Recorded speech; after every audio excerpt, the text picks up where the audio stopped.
Bonjour à tous. Bonjour. Donc Christian et Geoffroy, nous sommes là pour faire le point sur les activités du COPIL citoyen du jour. Nous sortons à l'instant de la présidence de la République. Nous sommes allés déposer deux courriers.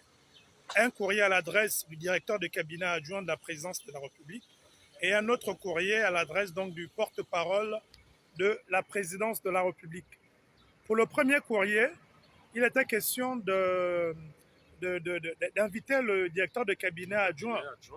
voilà, à nous clarifier sur une dépense Utilisation des... de 20 milliards.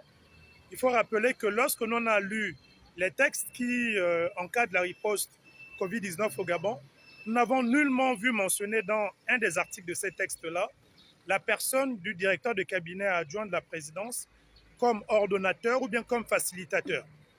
Or, ce dernier a été l'intermédiaire pour une société chinoise, Jiangxing Group, et a procédé à l'acquisition pour plus de 20 milliards de matériel et consommables médicaux, au nombre desquels on avait quoi? L'achat de 1000 lits de 1000 lits, d'hospitalisation, 145 lits, 145, 145 5 lits de, respirateurs. Non, les lits. 145 lits de réanimation, 145 respirateurs achetés à 4 milliards, 17 millions de masques et plein d'autres éléments qui ont été achetés dans le cadre de cette opération, qui a vu comme signataire du contrat, parce que c'est son nom qui apparaît, Ouais. ce sont ses coordonnées, Avec son mail personnel. avec son mail personnel, qui apparaissent comme étant l'interlocuteur de cette société. Et on a l'ordonnance de paiement émise du par le COPIL, COPIL. voilà, qui demanda à virer sur le compte dont on a publié déjà autrefois les coordonnées de la société chinoise les 20 milliards. À côté de ça, on a le porte-parole de la présidence de la République. Lorsqu'on a lu l'arrêté 008/PM du 25 février 2020, au niveau de la sous-commission communication, il n'apparaît nullement mentionné que le porte-parole est membre. Mais pourtant, Bernard, c'est lui qui a validé toutes les factures des prestataires communication avant que le COPIL ne procède de paiement. Plus grave encore, le porte-parole a pris même des factures libellées au nom de la présidence, donc adressées à la présidence de la République, et les a validées avant de les faire payer par le fonds COPIL. Ça constitue une anomalie et ce sont des factures de près de 80 millions. Donc peut-être que nous sommes dans le faux, peut-être que nous n'avons pas bien compris le fonctionnement, d'où justement, en tant que COPIL citoyen, en tant qu'acteur qui veille au bon fonctionnement des choses de la République, nous avons adressé ce courrier afin d'en savoir un peu plus. Parce que comme je le dis, peut-être que nous sommes dans le faux. Peut-être que le DGA et d'autres ont été mandatés pour le faire.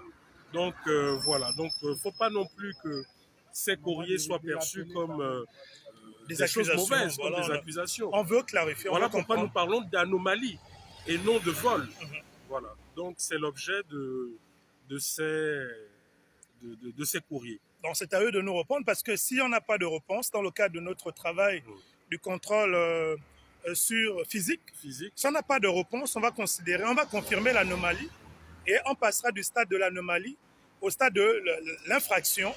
Et en tant que citoyen, conformément à la loi, nous allons prendre les dispositions qui s'imposent en conséquence, hein, toujours en respectant la loi. C'est ça. Voilà, donc voilà un peu ce que nous avons Surtout que nous travaillons à partir des pièces, des justificatifs officiels. Officiels, c'est pas nous. Émis par le gouvernement via le COPIL, via la primature. Voilà. Donc, c'est pas des spéculations que nous sommes en train de faire. Donc, nous ne sommes pas seuls. C'est vrai qu'on est là, on est avec Cassie, qui est le pilote de course aujourd'hui. Avec Justine Lecogo, parce que Cassie, ouais. Cassie pour les Donc, on est avec Justine. Et voilà, tous les autres. Tous les autres. Voilà, qui nous ont mandatés, parce qu'il faut le dire, on est là. C'est un travail d'équipe, comme vous avez vu. Vous pourrez voir X et Y à un endroit et ne pas voir les mêmes ailleurs. Donc ne pensez pas que parce que vous ne voyez pas tel non, c'est un travail d'équipe. Donc nous poursuivons dans le même objectif. Nous sommes en train de chercher la direction de Mayena parce que c'est l'un des acteurs également de du complexe Mayena. Hein. C'est l'un des acteurs de ceux qui ont perçu les fonds Covid.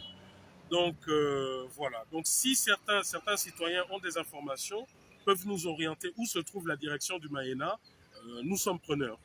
Voilà. Donc on vous retrouve tout à l'heure avec une vidéo d'une autre étape. On a Voilà. bouclé avec l'étape de la présidence et on vous remercie.